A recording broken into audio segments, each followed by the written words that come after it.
Hello, and thank you for joining this episode of Discover Your Real Estate Career.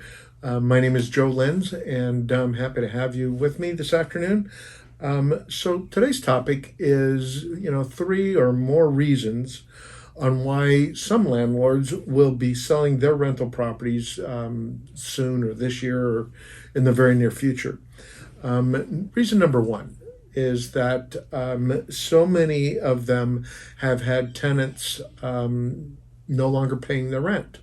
So the COVID has given them a reason to not pay rent and to avoid the eviction process, and thereby the economic side of the equation is not being fulfilled by the tenant, which is causing it's causing a hardness on that of the landlord. The other thing is reason number two, in my mind, would be that being a landlord is just flat not easy. It's just not an easy task. And it comes with it a significant amount of stress. So a lot of landlords are thinking about, okay, every time there's a plumbing leak, they need to address that. The calls in the middle of the night. What about an electrical outlet for their electronic vehicle that the tenant is buying? All those issues come to mind as a landlord, and how do you address that? The third issue, or the third reason that I think that now is a great time for them to cash out and or redistribute those funds to other investments. So as a realtor, what should we be doing to address that? And I think that we have access to those people that are not living in the property, and we need to look at the absentee owners. That's what we refer to them as. And especially you may want to target the out-of-state group.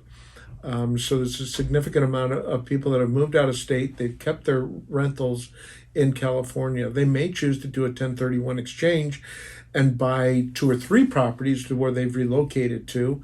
To where they can, touch and feel their real estate investment and be closer to it. Or they just, again, as I said earlier, they may want to just cash out and redistribute their wealth in that point. There's other things that we can do, and to find those out, you need to search the tax rolls. Your local title rep can help you do that. They can help you find those people, and you want to look at a geographic area, and there may be just 5 in that geographical area. Well, that's a high quality 5 list. If it's 50, then it's even, you have your chances of success grow tremendously at that point as well. So I think that the main thing here is really identifying what the market is doing, taking advantage of that market by marketing yourself as that individual who can really assist them in achieving their goals and getting them to where they want to be.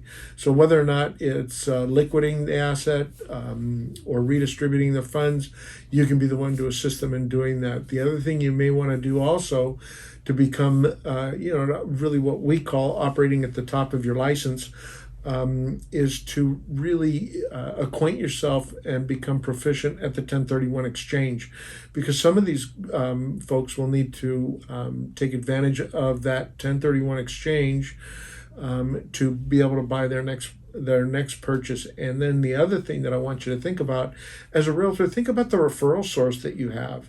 So are you just going to take the listing and let them go, or are you going to be able to refer them to another professional realtor in that area where they're going to, and to where you can help manage the transaction from both sides? I think these are all good items to think about. They're all good items to take note of. I think they're all things that we need to really think about and put into action as we are planning our 2022 year. Making time for success in that.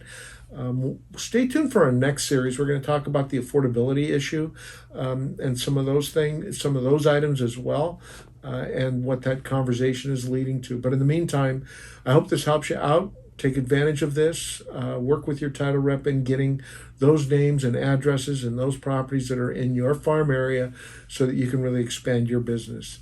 Thanks for joining me this afternoon. Charge on.